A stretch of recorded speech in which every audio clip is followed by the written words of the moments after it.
Okay. Hi, Jim. Hi, Joe. You're blushing. I'm permanently blushing. I'm kind of sunburned. You look well. Well, how have you been? Pretty good. Dealing with technology is always soul sucking, but as far as like just being social and seeing people and seeing you, even on Zoom, is nice. Good. I hear you have a new record coming out. That's right. Uh, what is it called? It's called Jim Campilongo Fortet. She loves the Coney Island Freak Show. Great. And who's on it with you? Oh, good question. Luca Benedetti's on guitar. Have a lot of history with him. We did two guitars together, a previous record, and we did the Honey Fingers record last night this morning. Also is Dan Reeser on drums, who is on American Hips and Heaven is Creepy, and was the first drummer I played with in New York along with Tim Lunsell 21 years ago. So we go back. And then Andy Hess is on bass, and Andy Hess is someone I've always admired, played with him a few times, loved playing with him.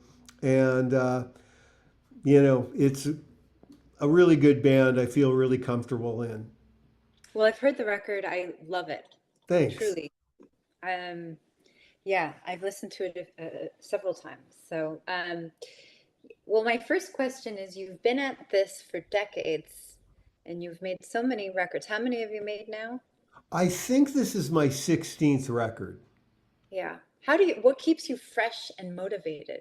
Well, that's a really good question because I have been I kind of went on this Quentin Tarantino deep dive. Like I watched every movie he's ever made uh, over the period of last month, and I think he's great. And I love Once Upon a Time in Hollywood. Um, and he says that he that's nine movies if he looks at uh, the karate movie. I can't Kill Bill as one movie. Okay, he's made nine, and he says he's going to quit after 10. And I was like, wow, that's kind of cool. I wonder if I should have done that because I have 16 records, Um, but that said, like around four or five, like I did two 10 Gallon Cats records, and then I did Table for One, which was a real departure.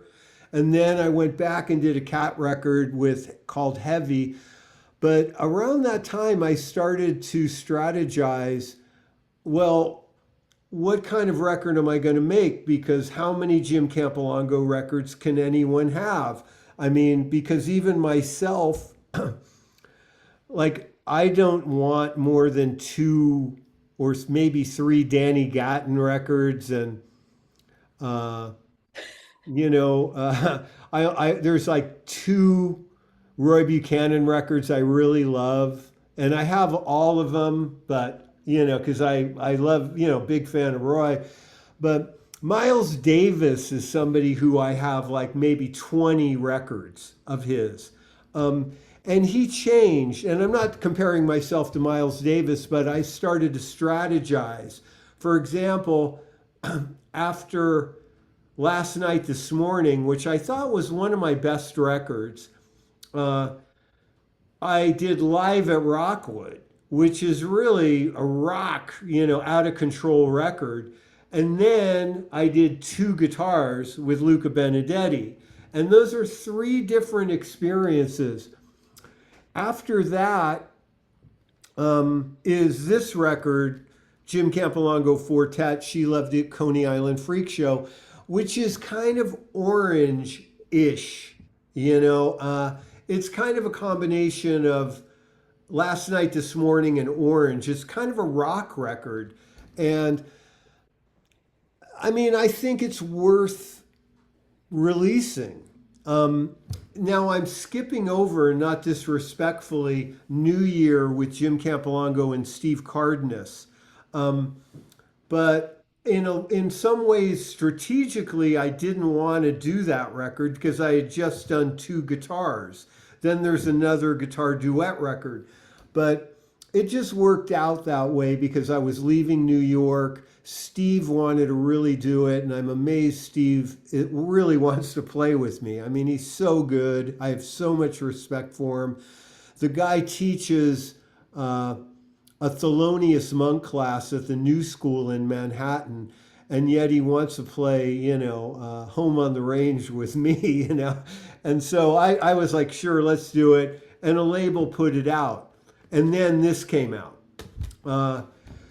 So I don't know. I mean, I kind of have an idea of what I'd like to do next. And it's a departure from everything I've done. But that said, it is kind of getting harder and harder to be a middle class musician. Everybody kind of listens to music on streaming services. We could say Spotify, but, people use Amazon and all that. And there's really no income from it. It's 0.003 cents a play. So there was a point where iTunes was giving the artist 49 cents a play. And I remember that was a little, it was kind of like, okay, I spent $15,000 and now, $800 came back or something.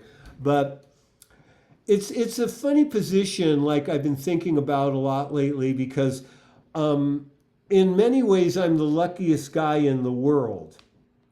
I'm a guitar instrumentalist who plays kind of weird music that isn't danceable with no vocals.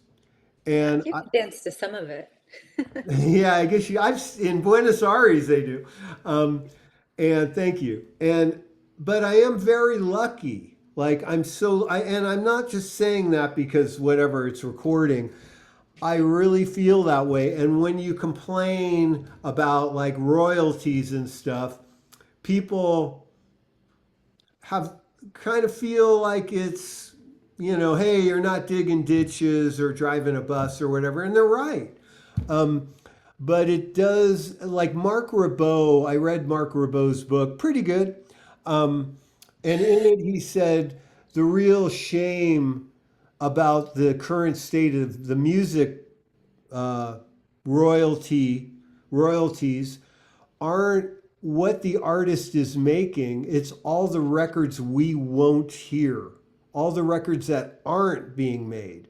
Now, certainly there's a glut of music and everybody has a million songs they could hear at their fingertip. But it's a good point. And so I'm not sure what I'm going to do next, but I'm really glad I made this record. But, everything's really different and I'm not used to it. Like younger artists, maybe they're on TikTok thriving. I don't know. I'm on Instagram, Facebook, and all that stuff. Have a website. I'm on Spotify.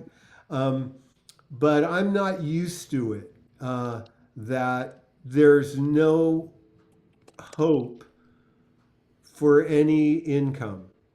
And if you're going to spend, everything has gotten more expensive. I'm sorry to over answer, but if you're going to spend $20,000, you need to get some of it back so you can make another record. If you make none of it back or you make $1,000 back, it's kind of hard. Certainly we could look at it, people could argue and say, well, it's a hobby. And, if you're really into archery, or moose hunting or whatever your hobby is, golf, like you spend money because you love this hobby. But I might argue that and say, well, Spotify paid Joe Rogan $200 million.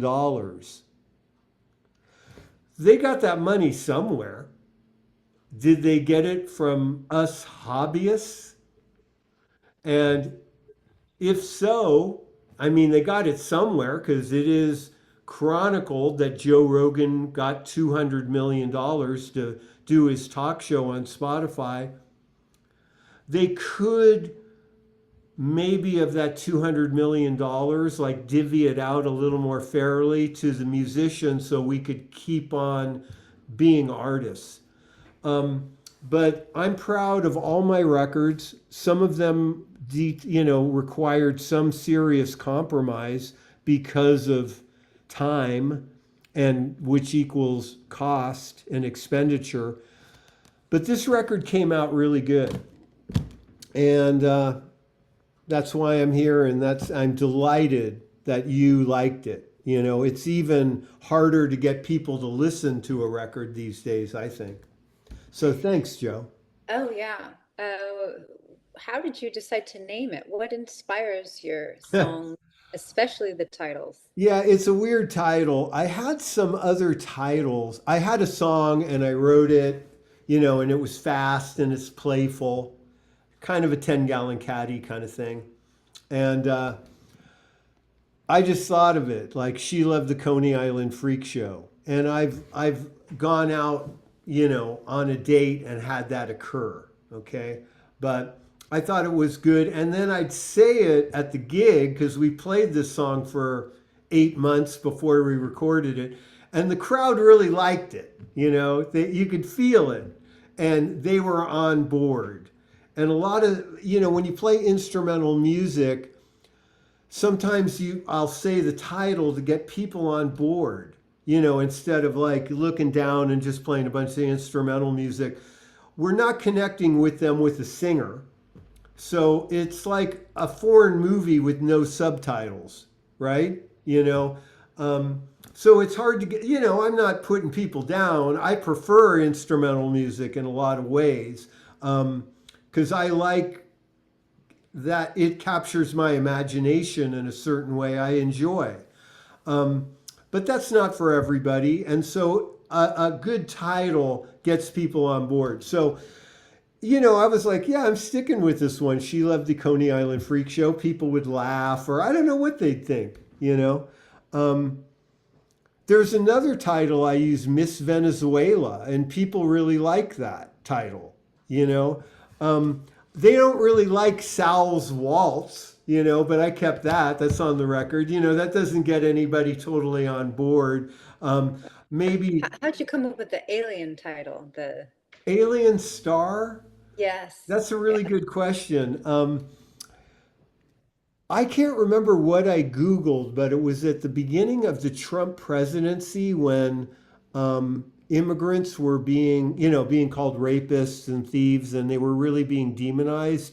And at the time, I think I had some carpenters that were from Central America, and they were like amazing. Like, they were really hardworking guys and good attitude. And I felt kind of bad. Like, I was like, where are these rapists and thieves? And I guess they're in Arizona, the drug cartel's bleeding in. I'm not saying it doesn't exist. But my personal experience was these are lovely people. They want to get a house. They want to make lives better for their family. And, they're okay by me. And like I was in, I don't know, like I didn't experience any rapists or thieves, call me sheltered. And anyway, I Googled something about immigrants and Alien Star came up. Hmm. And it was kind of like surprising. And I wish I could remember what I Googled because I Googled it exactly the same 2 days later and none of Alien Star came up. But I was like, I like that Alien Star. And like a good title, it kind of means like, oh, it's kind of sci-fi. Like there's an alien star, like Star Trekky. That's the feel of the song too. It It's fits far it. out. Yeah. Yeah, it's really far out, and it's more far out on the record um, because I got kind of sick of it, like the song, and I was like, yeah, this song doesn't really work. And we had a bridge, and it's on YouTube. Like there's a sound check of me, Chris, and Josh playing it in its proper form. And I told the guys, I go, I am like kind of sick of this song of trying to make it work, Like, I really dislike the bridge that I wrote. Like, and I just got tired of it. Like, and so Dan, the drummer, Dan Reeser, said, "Yeah, maybe we should put echo on the guitar and make it like kind of psychedelic." And those aren't his words, but basically paraphrasing.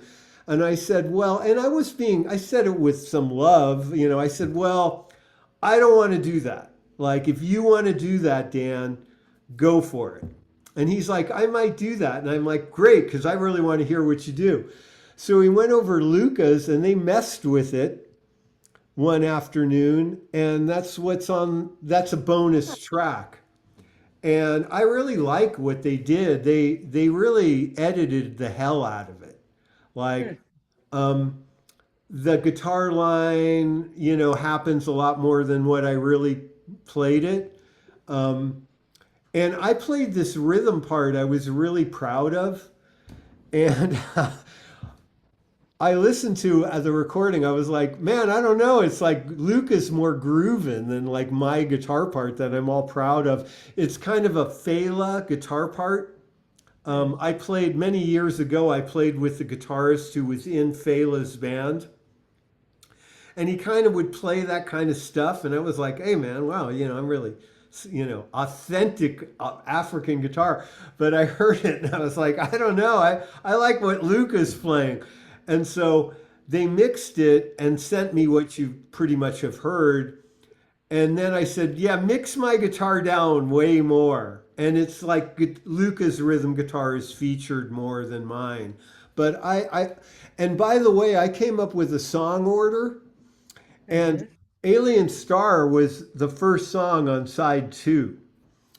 And then asked Luca, I go, hey, Luca, I go, why don't you come up with a song order? I go, I came up with one. I go, but I want to see what you come up with, as long as Dragon Stamp is the first song on the record, because that's my favorite song. I don't care if, like, about anything else, as long as that song's first. So he goes, okay. And he came up with the song order that we use. I liked it a lot. And Alien Star's a bonus track on his order. And on the CD, it's a bonus track. And Hmm. on Spotify. But on the LP, which, it won't have Denise or Alien Star. We can't fit it. On the record. Yeah, Yeah. records have a 20-minute aside limit, like 20-minute per side limit. When you get into 22, 23 minutes, you can't have a quiet song, I'm told. Like, certain noise happens. Uh, so you have to limit it. And those songs would have put it over, I think they're 20 and 21, if memory serves me correct. I can't remember which side is 21 minutes, but we couldn't fit another 4 or 5 minutes on either side. So if that's somebody's favorite song, I apologize. Oh, I mean, I'm not apologizing to you. I'm glad you asked me about it. yeah. Any other favorite tracks other than Dragon Stamp? Yeah. I mean, I really like This Is a Quiet Street too. Hmm. Um, people really like Sunset Park, uh, and Yeah. thank you, and some of the more songy kind of songs. But I just like the jams, like, and This Is a Quiet Street is another like one chord jam song. And Hmm. so there's a lot of improv, and that's what I tend to like. Um, just because it's real and it's a snapshot. Um, I mean, I've listened to this, when we were editing, I listened to each song quite a bit. And then we mixed it, it was mastered, and I listened to it once and I thought it was good. Then I got the CD and I listened to it twice.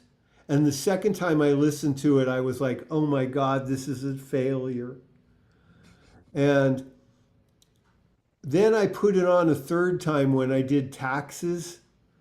And I was like, man, this is a good record. And I haven't listened to it again since. I'm going to quit while I'm ahead. The LPs at this recording or this interview are coming in about 4 days, and I'm going to have to listen to the records, but it'll be okay. They are what they are. Like, I'll bet I'll listen to it one more time. But it's kind of playing with fire. Unfortunately for me, I'm not like, oh boy, I love Jim Campilongo and this is so great every time. And like sometimes I think, oh, like, you know, I don't know. I wish I played better or did it different. But I think I'm really proud of it. I know in 2 years when I listen to it, I'll really love it. I think, because that's usually what happens. So you've been playing a lot in Latin America and Brazil and Argentina recently. How has that been going? Well, we talked a little about that when we were struggling with Zoom, and but as you know, I love Argentina. I love going there. I play with three great musicians, and there's a lot of great musicians there.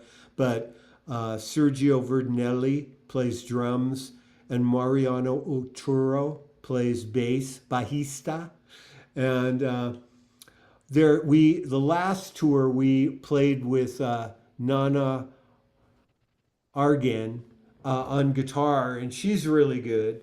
But I think we're going to concentrate more on the trio, just for so we can drive, and there's just not a bunch of hotel rooms. It's like that consideration. But Buenos Aires is great. Like the food is great, the people are happy. It's kind of 10 years behind the times of US. I generalize, but in a really good way. Like there's still like a ton of mom and pop stores, watch repair. I mean, I am like excited to go to my cleaners like there because they have in-house cleaning and they do like a really good job. They don't like send it out to a plant. Um, there's still newsstands. People still read magazines, which may seem quaint to us, or like dated, but it's great. There's like a lot of like there's not a huge Amazon thing, and like I'm kind of addicted to Amazon at this point, but there it's like, well, you go to the music store and you buy tubes and you say hi to somebody and then you go, hey, I'm playing in 2 days, and they show up and you become buddies, or not friends. So I mean, maybe people are doing that now. I'm not saying they don't, but it's a lot more social. I mean, I've been there 3 times now. I'm hoping to go a fourth time in September. The first time I went, I didn't know who Sergio Verdinelli or Mariano Oturo were. I had never met them. And I'd sent them a set and a set list of MP3s and my charts. And I heard they were kind of rock stars in Buenos Aires, but I didn't know who they were.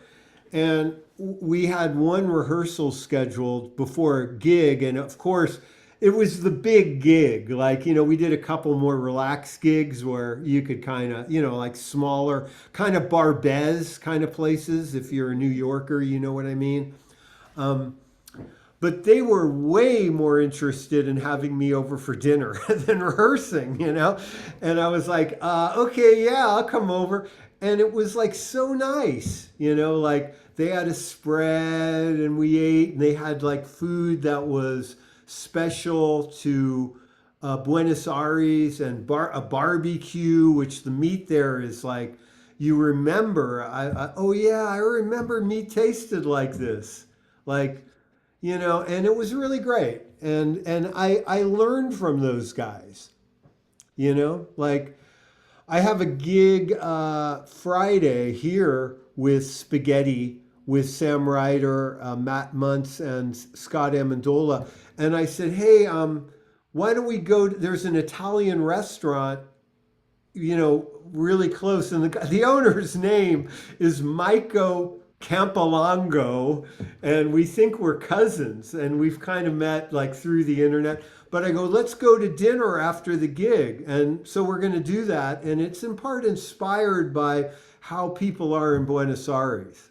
I mean, I'm not saying in New York we don't bond and my friends are there, but it's like, let's prioritize being social too. Hmm. It's great. I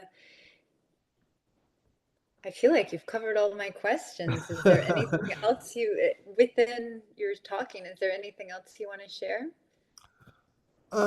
No, just that I'm really sorry you're going to write this out in, longhand. Um, but yeah, it's Jim Campilongo Fortet. She Loved the Coney Island Freak Show. It's on BandCamp. You could digital download it on BandCamp, or you could just stream it. It will be probably in June, which is earlier than the July release. Sorry, that's Rafa from Buenos Aires. Sorry, that's not you at home. It's me. And, it'll be available at Amoeba Records and, um, CDs, LPs will be available in June. If you go to jimcampilongo.com, you could buy it. Hopefully, you have a CD player. Hopefully, you have a record player. Um, and I hope you buy it sincerely to listen to. I don't want like mercy buys. I almost feel like, I mean, I almost do that sometimes. You've done it for me. I know I like your music.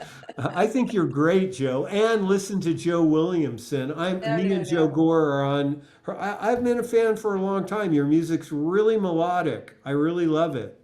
Well, your melodies have inspired me. So, are there two artists that you're listening to that you want to recommend? Other than Like a Quentin track? Tarantino. Hey, you talked um, about yeah, I mean I could think of like one, and a one particular track, is, pardon me.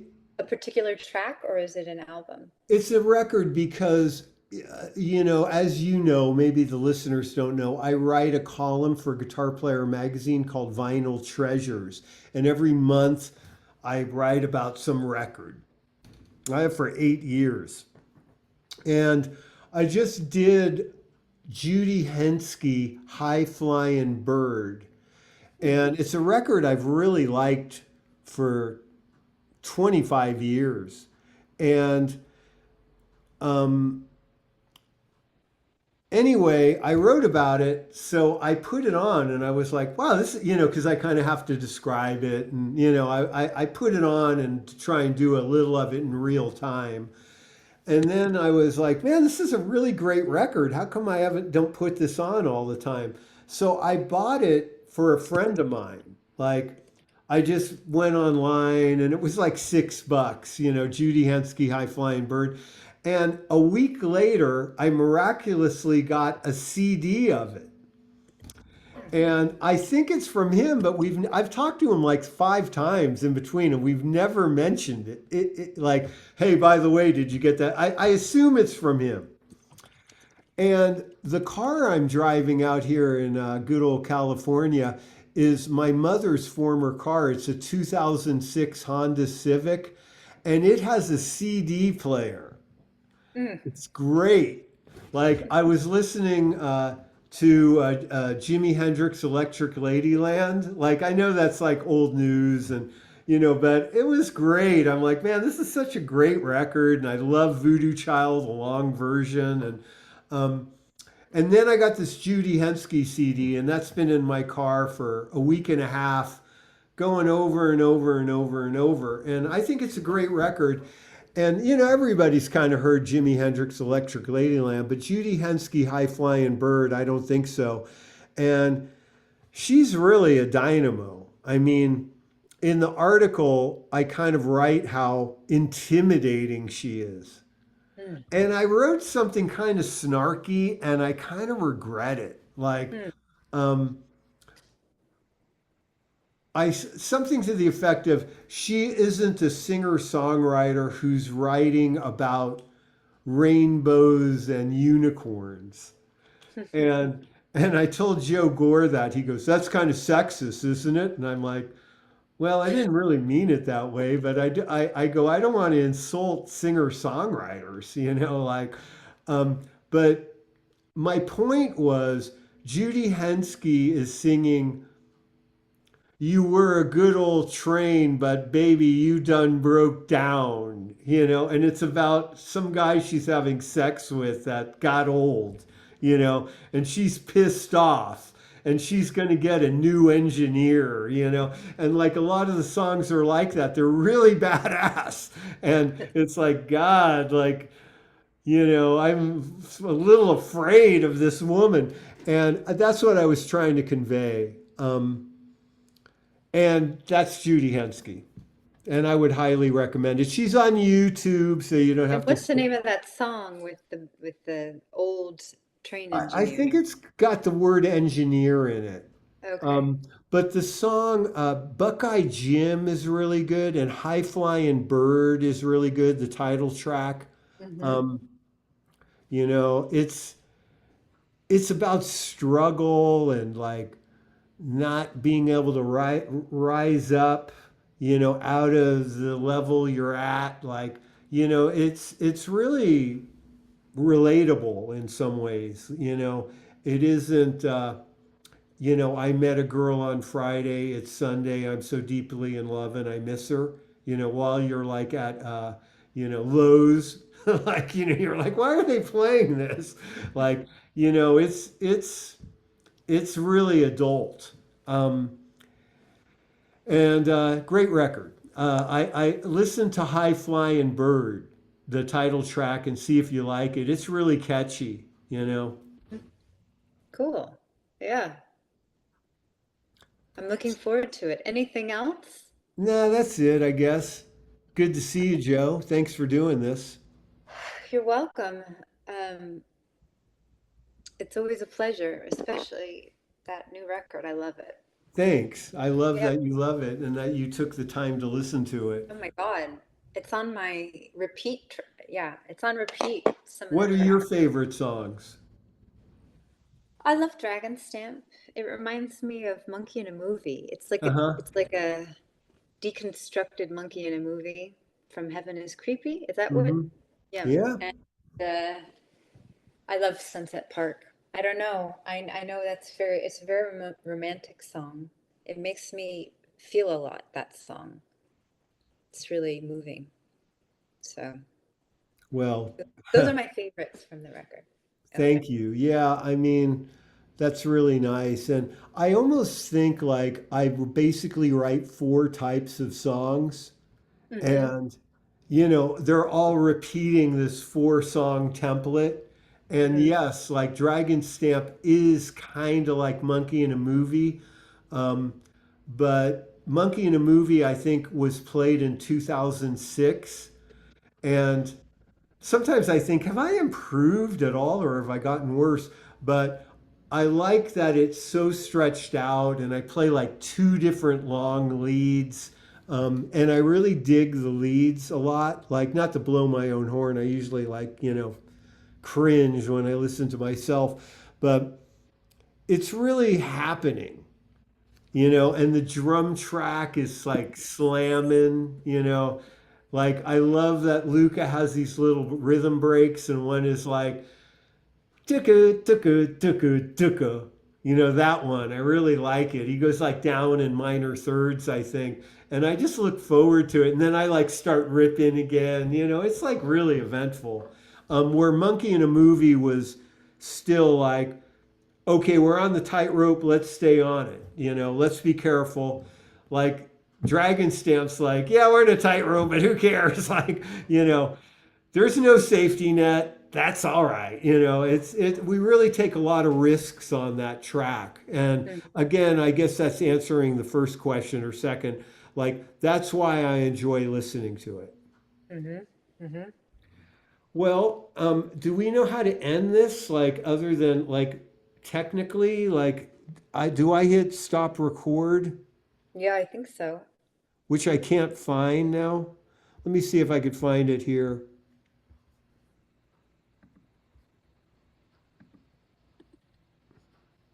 No, oh, stop video. Okay. So thanks a lot. I'm going to stop videoing, but let's talk for, I'm not hanging up. Oh, you're gonna Okay. stop So, recording. but thanks Yeah. everybody for listening. I'm going to post this on YouTube and I'm not going to edit it. So thanks You're a lot. not gonna edit it? No. Oh shit. Joe, you went away. I'm here.